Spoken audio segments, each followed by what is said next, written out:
Lalaki sa banwaan Goa, Camarines Sur nga may kakundian sa pag-iisip. Napiritang ikadena kan sa iyang pamilya huli sa subuot pagiging bayolente kaini. Uyan report ni Jessica Kalinog. Kung ano po, Mag-uran man o mag-init, ang raraot ng kubo na ini sa sitio Itukaw, Barangay San Isidro West, Goa, Camarines Sur, ang nagiging sirungan kan 25 anyos na si Berto, bako niyang totoong pangaran. Gusto niya man kaya, di man siya basta makahali digdi. Ang sarong kamot kaya ni Berto, nakakadenahan sa sarong parte kan kubo. Ikadua sa dosing magturugang si Berto, sa kamauotan na makatabang sa saindang pamilya, nagtrabaho subuot ini sa man iba-ibang lugar sa Metro Manila asin Pampanga.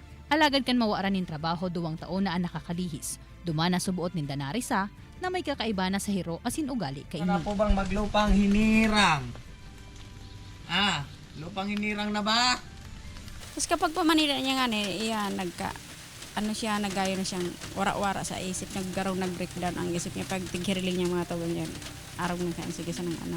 Ngunya na taon sana nagkapirang beses subuot ining nagparalakaw harayo sa saindang harong asin nangahabol naman nin mga aki sa tinampo.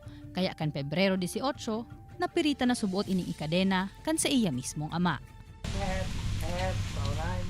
Haros magkataid man sa naan kubo ni Berto asin ang pigi-istaran kan sa iyang pamilya. Araal daw pigdadarahan siya digdinin kakanon ni Nanay Nena. Digdi naman subuot ini nagbabawas asin pigkakarigos. Ang sitwasyon na ini ni Berto na ipaabot naman subuot sa opisina kan Goa Municipal Social Welfare and Development asin nahiling naninda ang kamugtakan ka ini. Mabuot man siya, kaya ilang pigkuyan lang siya para dailang siya maghali, kasiging lakaw. Kasi may mga tendency kaya, mga araw kaya, pag siging ralakaw, nagugutom. Pag nagutom yan, nagiging violent yan. Kan Marso 7, kaibanan ang sa iyang ama, pigdara na si Berto sa Bicol Medical Center Department of Psychiatry sa Kadlan Pili para ipahiling sa espesyalista. Dumana na pag-araman na igwasubuot nin sintomas kan bipolar disorder si Berto. Alagad kaipuhan na may admit na ini sa pasilidad, tanganing maobserbaran ang sa iyang sitwasyon, asin matauan man nin magkakanigong medikal na atensyon. Kaipunan na po talaga ka siya ma-monitor closely sa laog ng sarong institusyon. Kasi po, itong namamatian niya, nakalipas na pong 2 taon. Alagad nagsayuman na munaan ama kaini na i-admit si Berto kan parehong aldaw, huli tamayo subuot nin mawawalat na pwedeng magbantay sa iya. Sa datos kan Bicol Medical Center Department of Psychiatry, puon kan January 1, 2022 hasta sa presente, sa 2025 na mga pasyenteng nagpapacheck up sa saindang OPD, 0.39% o 8 sa mga ini ang nagsayumang i-admit sa pasilidad kung sa insaroan kawaranin mabantay sa mga rason kaini. Ang number 1 na makakatabang sa mga pasyente na may hilang sa pag-iisip, iyo ang suporta kang pamilya. Pati po ni pisusuportahan kang pamilya, hirak man po kang pasyentita.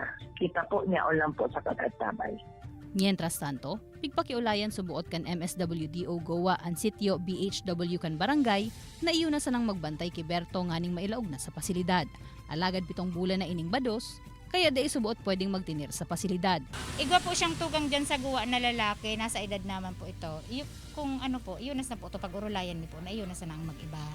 Tapos iba-ibahan kunas naman po, paminsan-minsan duman. Igwa naman subuot nin pigigibong lakdang an RHU asin an MSWDO kan Banwaan para matauanin asistensya an mga may mental health problem sa Banwaan. Sa presente igwa na nin pigtutumar na bulong si Berto. Mantang padagos man ang pagkumbinsir sa mga magurang kaini na magtugot ng ilaog an sa indang aki sa pasilidad. Dalan nganing sa maabot na panahon, an sa indang Berto, makalibre naman sa pagkakakadena sa dipisil niyang sitwasyon. Kaibanan si Gerald Gandia, Jessica Kalinog, Balitang Bicolandia.